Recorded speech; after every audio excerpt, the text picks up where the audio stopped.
Okay. So what I'm here to talk about is how networks work. We all have our cell phones or our computers and our laptops. So we have our laptops, like my laptop here. So how does it actually get to the internet, and how does the internet work, and how can I play with it? So the reason we want to understand this is because we want to do things with the network. For example, we might want to eavesdrop. So all you kids here, you can use well-known tools on the internet and eavesdrop and see what your sisters or your brothers or your parents are doing on the internet. You probably shouldn't without their permission, of course. Another reason is to be able to fix things. When the internet goes down at home, oftentimes it's a simple problem, and a little bit knowledge of how the internet works means you can go and just fix it. And of course, it's for hacking. Most hacking, like the exploitation stuff he was showing before, is about changing things on the network. When we sit down on our computers and start typing things, most of the time what we're doing is we're sending from our computers to other computers across the internet, hacking into them. So a basic knowledge of hacking is required in order to do any sort of hacking. So I'm going to start with the very basics. How many here have made a little tin can or cup phone with a little string between them? So some people have. And the way that works is that sound is waves, like waves on the water. Sound is waves through the air. And for example, when you watch fireworks at night, and we're always kind of far back from the fireworks, and we see the fireworks go off, and then a few seconds later, the sound hits us, and then we hear the booms and the sparkles. That's because sound is waves traveling through air. And this little trick with the cups and the string, what we do is we convert the sound in the air, the waves in the air, into waves traveling down that string. So, and that's how that trick works. Now, to get more advanced, we can do the same thing with the copper wires and the magnet. So if we take a wire and wrap it around the magnet and move the magnet, it causes electricity to flow through the wire. If we put on the other end another coil of wire and a magnet, that electricity flowing on the wire will cause that other magnet to move by itself. So what we do is we attach cups to the magnets. Speaking to the cups, it'll cause the magnet to vibrate because the waves are now causing the magnet to move. That causes the waves to then travel down the wire to the other coil, causing the other magnet to move, causing then sound to be produced on the other end. And that's basically how a telephone works. So the next step, what we can do is we can cut the wire. If we cut the wire, then hold the wire up in the air, instead of the waves, now the electrical waves traveling down the wire, they then get broadcast through the air. And that's how a radio works, is we took the vibrations from on the wires and made them go and travel through the air. And that's why we use this symbol a lot to represent radio communications. It looks a lot like dropping a rock in the water, and then the waves travel out from the rock. Well, that's the same thing that happens with wires that we stick up in the air. Any electricity on the wire, those electrical waves then become radio waves. So the next step is to do something useful with the radio waves. And the way that we do this is we need to transfer computer data, not just voice. And we translate that either into very loud and soft, just like audio, I mean, just like voice. We could go like beep, beep, beep, beep, beep, or beep, beep, beep, beep, beep, and that transmits data because the time or the patterns that we're sending with those beeps mean something. Or another way we can do it is with the pitch, like ee-ah, ee-ah, ah, ah, ee. By changing the pitch, we can also transmit data. So for example, if I want to transmit the number 11, I could go ee-ah, ee-ee. Or if I want to transmit 15, the number 15, I can go ee-ee-ee-ee. Or to transmit the number 4, I can go E. I think that's how, or the other way around. So that's how we transmit data with computers. Computers do everything with numbers. So all computers care about are numbers like 15, 11, 23, 89. Computers are all about the numbers. But when computers want to transmit those numbers over sound or over radio waves, it does this by creating patterns. So every unique pattern that it sends, either very loud and soft like beeps, or high and low pitch like E and ah, that's how it does it. So in networking, we have this concept of layers. So when we start talking about about networks, we split the problem down into multiple layers, and this is the first one. So we have a cell phone. What that cell phone is doing is taking what we're doing on the cell phone and translating it into a series of numbers, and taking those numbers and translating them into radio waves. But the next step is more complicated than that. So all of us here, we have cell phones, iPads, laptops, computers, and they're all talking on the Wi-Fi. And if they all talk at once, it's all going to collide. And nothing can be done because everyone's colliding with each other, and then it would just be a bunch of static. It wouldn't make sense. So we have to figure out a way to solve that problem. So the way that we solve this problem is first of all, by packets. So what you see here is a picture of me doing FaceTime on my cell phone with my niece. She doesn't really, do FaceTime well. So, and what happens when you're doing FaceTime is what the cell phone is doing is it splits up the video stream into a bunch of small chunks. And I sort of graphically show that here. So it takes that video stream, splits it into chunks or packets, sends those individually one at a time across the internet and arrive at the other end, where it combines them back together into a nice little stream. So what we're seeing is just video in real time, but it's actually being split into small pieces while that's happening, that we never see those pieces. So that's how we then can communicate on the local Wi-Fi. It's like in a school, in a classroom. Only one student can be talking at a time. They can talk for a little bit, and then someone else can talk for a little bit, and then someone else can talk for a little bit. Wi-Fi works the same way. I split my video stream into chunks, and then I can send my chunk, and then I have to wait for other people to send their pieces, and I can send my next piece, and then so forth. And so now, the communication works. We're not all transmitting at the same time. We're all transmitting in little pieces, one at a time. Now, to transmit those packets, we need to wrap them in what we call an envelope. And it's just like an envelope that we send via mail. When I send a letter, I write down an address on the letter to who I'm sending it to, and then I post it in the post box. And that's the same way the internet works, is I take a packet of data I want to send, like part of my video stream. I put as the first number on it the address where it's going to, and then I send it.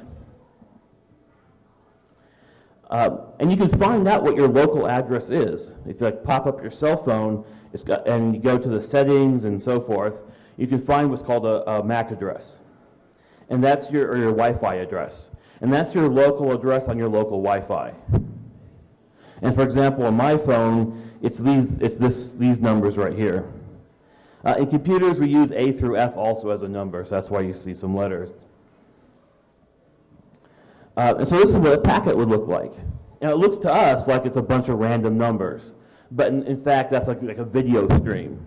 And the first 6 bytes, or the first numbers on that's the MAC address where this packet is going. So when my cell phone transmits that, it's going to go to whoever has the device that has that MAC address, or those initial numbers. So that's how we know where these packets are going. So, and this, by the way, is layer 2. So we solved now in layer 1 how we transmit data. In layer 2, we solved how we get that data where it's going and solving all the conflicts that we might have on the local network.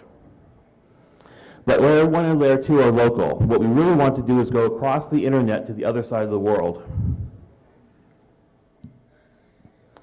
So in all your homes, you have like a router at home. So that's where your iPad or your iPhone is going, is to the local home router. And on the other side of the router is probably a wire that goes down to the ground and goes to a nearby building in your local city. And in that building is then other wires that may lead out from that building to other cities, for example. And that's where your packets are going. You sent your packets locally over the radio waves from your iPad to your home router. And then your router then forwards those packets on to the next router. What we have here is there a question? Oh, by the way, feel free to interrupt me. What we do is we add yet another number. Whereas the Wi-Fi address is just your local address for the local Wi-Fi, we need a worldwide address so that we can put into a packet, so that packet goes across the world to Japan or to Germany or to South Africa. And again, you look at your settings on your phone, and your phone also has that worldwide address, or on your Windows laptop. And I show examples here. So when I did FaceTime with my niece lives in Vancouver, up north. This is a map of the United States. So when she talks to me, her packets are going probably from Vancouver to a site maybe in Portland, Oregon, maybe down to Los Angeles, and then maybe to here in Nevada, in Las Vegas. And each packet goes its own way. It has the first part of the packet, the first numbers, have that IP address, that worldwide address, and it just forwards it. And it hands it off vaguely in the right direction. So let's say that maybe one packet goes from Portland to Los Angeles, but maybe the next packet goes from Portland to Boise, Idaho, down to Salt Lake City, here to Las Vegas. Each packet sort of finds its own way through the internet network. And each of these locations is another router. And these routers are these big, complicated devices, but they're really no different than the one you have at home. Your home router gets these packets, looks at the IP addresses, forwards them to your ISP, your local company that provides you internet access. They have a router that then forwards it on to the next city. And then from city to city to city until it gets to your city. And each router along the way knows roughly which direction to send the packets. So that's how we maintain the back and forth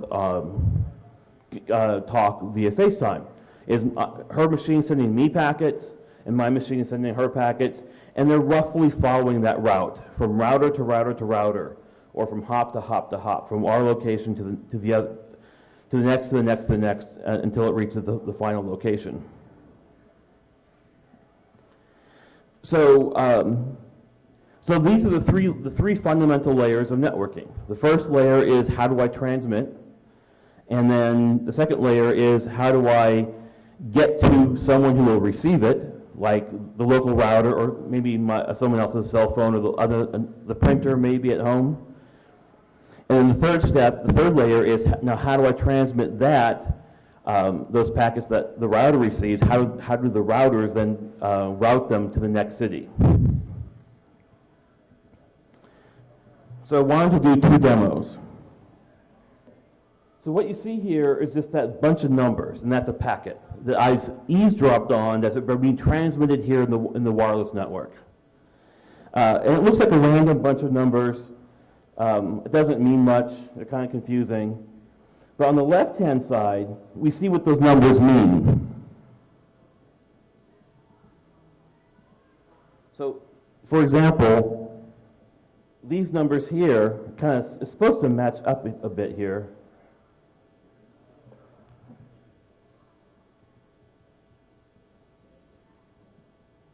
And I'm not doing a good job matching them up.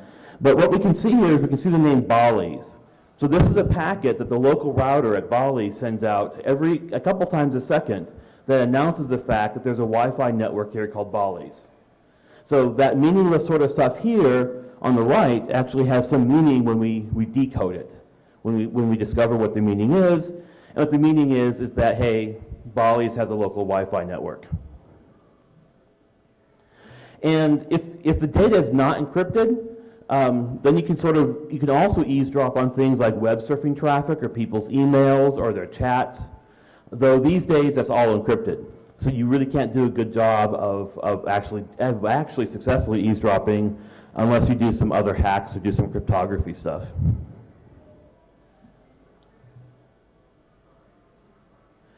Oh, by the way, this is also a good way of figuring out what's wrong with your network. You pop up one of these sniffers like Wireshark or this Netmon, and you can figure out, oh, we can't get to the internet because the router is broken, because I can look in these packets and I can see if the packets are wrong.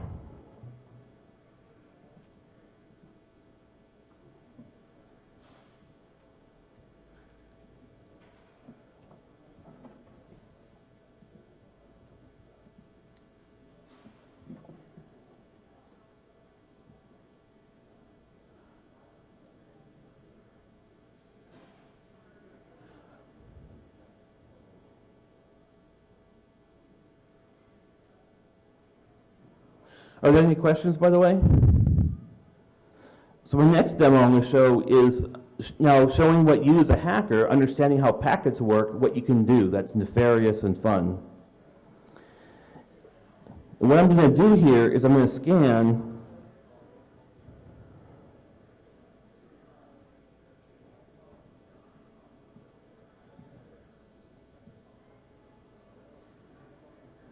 what I'm doing is I'm scanning the entire internet. So there's only 4 billion possible internet addresses out there in the entire world. And what I can do is I can just start generating random addresses and start sending packets to them, just choosing them at random, and then try to connect to their web servers at random. And so what you see here is that I'm finding web servers, just generating these random addresses. I don't know who they are, they don't know who I am, and I'm connecting to them and then grabbing the initial part of the web connection. It's kind of garbage here, but that's actually what I'm doing. I'm grabbing the first part of their web page. And that shows kind of like what you can do when you understand networking is you can craft your own packets. You can do your own thing. And by the way, this is perfectly legal. But it's an essential part of hacking is to scan things. Scanning the whole internet is kind of a new thing. So that's my little tool that I like to play with and find new things, interesting things hiding in the dark spaces of the internet. I go find them. Are there any questions? Comments? Okay, that's my talk on networking.